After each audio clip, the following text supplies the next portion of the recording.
반갑습니다. 초록배랑 한상범 강사입니다. 이번 시간에는 훈구파, 살인파 이 세력 비교하는 거 정리할 생각인데 조금 복잡할 수도 있죠. 여기 복잡할 수도 있는 부분인데 간략하게 핵심만 짚어가지고 정리 한번 해보도록 하겠습니다. 훈구 세력, 훈구파, 살인파 이 특징을 이제 이해하시려면 저기 거슬러 올라가야 돼요. 조선을 건국하는 그때로 돌아가야 됩니다. 우리가 조선의 건국 주체로서 신흥무인 세력인 이성계와 신진사대부, 우리 고려말 공민왕 때부터 활약을 했던 이 신진사대부들이 힘을 합쳐서 만든 나라가 조선이 됐습니다. 그런데 이 신진사대부가 조선이라는 나라를 건국하기 전에 두 세력으로 분화가 일어나요. 온건파 신진사대부와 급진파 신진사대부 또는 혁명파 사대부라고도 부르죠. 조선을 건국하기 전에 신진사대부가 두 세력으로 쪼개진다는 이야기입니다.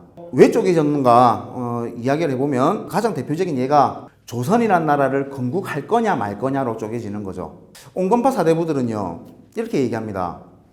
우리는 고려의 신하로서 고려 왕조를 유지해 나가면서 고려의 잘못된 점들을 뜯어고쳐 나가자.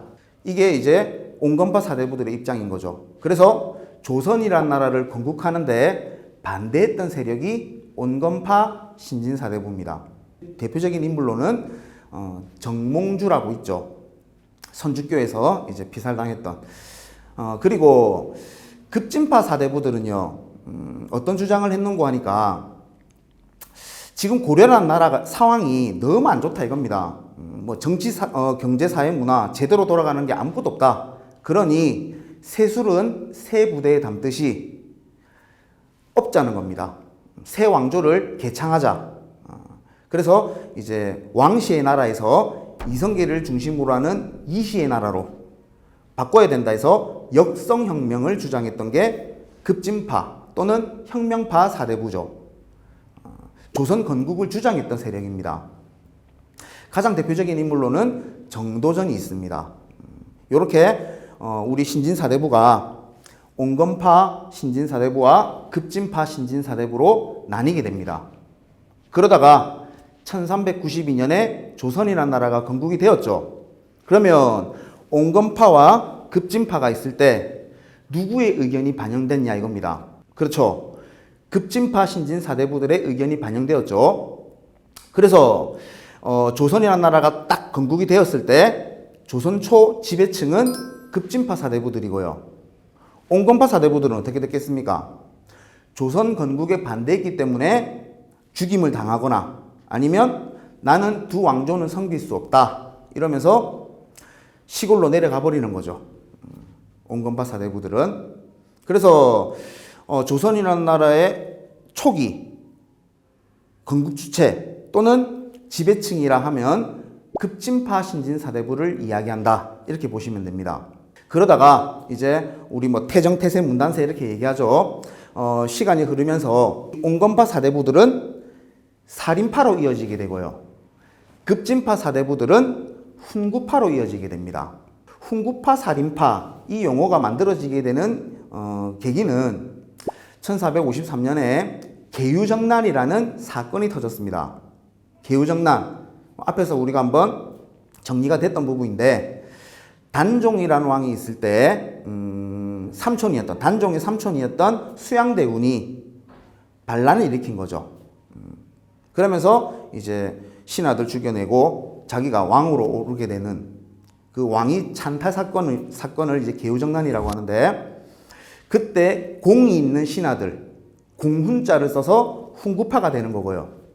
그리고 숲을 임자를 사용해서 지방에 있는 양반들이다 해서 살인파가 되는 겁니다.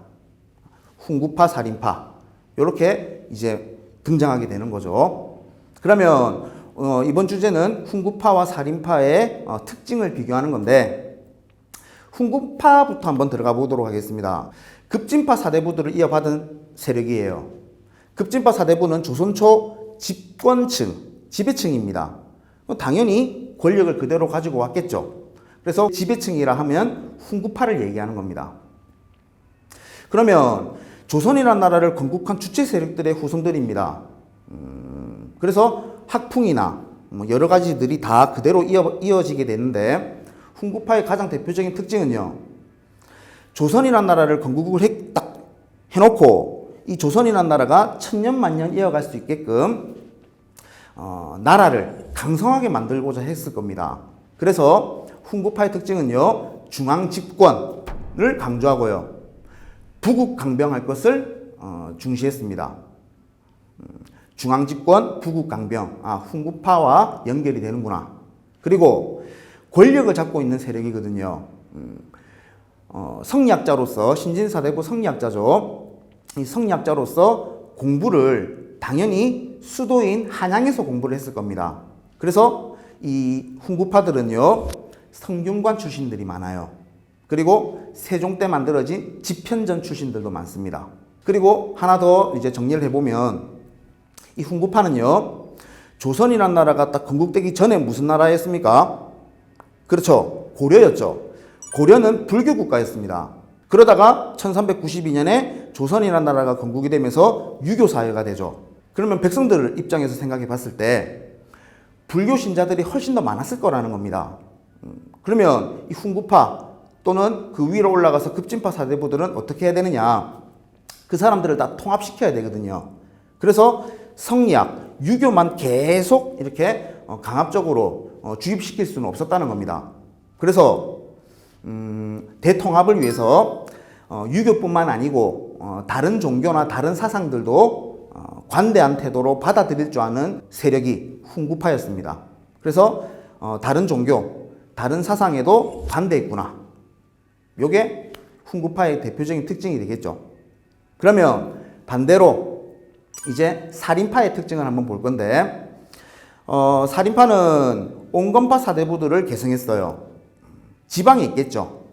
지방에 있으면서 훈구파들이 조선이라는 나라를 이어가기 위해서 만든 법과 제도를 따르기 싫어하는 세력이 살인파입니다. 그래서 얘네는 무엇을 주장하냐면 향촌 자치를 주장하죠. 훈구 세력들이 만든 법과 제도, 서울 수도에서 너네끼리 다 해먹어라. 우리 시골은, 우리 살인들은 향촌 자치, 지방 자치를 얘기하는 거죠. 우리 스스로 알아서 살림을 살아나가겠다. 이게 자치적인 거죠, 이제. 그래서 향촌 자치를 주장했던 게 살인파입니다. 그리고 살인이든 훈구든 계보 따라 올라가 보면 신진사대부지 않습니까? 성리학자. 그런데 살인은요, 수도인 서울에 있는 성균관에서 공부하고 싶어도 훈구 세력에 의해서 성균관에 들어갈 자리가 없어요. 그래서 지방마다 학교를 하나씩 만듭니다. 그 학교를 우리는 무엇이라고 하냐면 서원이라고 하는 거죠. 그래서 살인파는 서원 출신들이다 라고 이야기를 합니다. 그리고 세 번째로는요, 훈구파는 다른 종교나 다른 사상에 관대한 태도를 취했다라고 말씀드렸는데, 살인은 정반대예요. 시골에서 할 일이라고는 성리학 공부밖에 없습니다. 성리학을 쭉 공부하다 보면 다른데 눈 돌릴 틈이 없어요. 그래서 다른 종교나 다른 사상을 배격해버리는 게 살인파의 특징입니다. 자, 그런데 훈구파 살인파의 특징을 지금 정리를 했는데요. 우리 수학에만 공식이 있는 게 아니고 역사에도 공식이 있어요. 뭐냐면 어느 한 세력이 모든 권력을 장악하게 되면 반드시 무슨 일이 벌어지냐면 왕권이 무너지게 된다는 겁니다. 왕이 국왕 중심의 나라잖아요. 우리 조선까지는. 그런데 왕이 원하는 대로 정치를 펼치기가 힘들다는 겁니다. 대소관직을 다 어느 한 세력이 독점해버리면. 이런 상황이 우리 조선 성종 때 벌어지게 돼요. 부대 임금이죠, 성종. 성종하면 앞에서 정리했죠. 경국대전을 완성시킨 왕으로 우리가 정리를 했었습니다. 성종 때 훈구 세력이 모든 권력을 딱 독점하고 있었어요. 그러면 이제 성종 입장에서 생각을 해보면 훈구 세력이 독점을 해버리니까 권력을 자기가 뜻하는 바를 펼칠 수가 없다는 겁니다. 그래서 이 훈구 세력을 견제하기 위해서 지방에 있는 살인들을 중앙정계로 올리기 시작해요. 성종 때부터. 그러면 지방에 있는 살인들이 중앙정계로 진출하자마자 해야 될 일이 뭐냐? 훈구 세력을 비판하겠죠. 훈구 세력이 가지고 있는 권력을 깎아내리려고 할 겁니다. 그러면 훈구 입장에서는 당연히 이 살인들이 눈에 가시겠죠. 그래서 이 살인들을 몰아내버립니다. 중앙정계에서. 이 사건을 우리가 사화라고 하죠. 사화. 살인들이 화를 입었다라고 생각하시면 되는데, 이 사화, 우리 역사에서 총 4번 있습니다. 4번의 사화 중에 특히 2가지는 꼭 기억을 하셔야 되는데, 그 사화부터는 다음 강좌에서 정리하도록 하겠습니다. 오늘을 훈구 세력과 살인 세력 비교를 한번 해봤습니다. 다음 강좌에서 사화로 뵙도록 하겠습니다. 수고하셨습니다.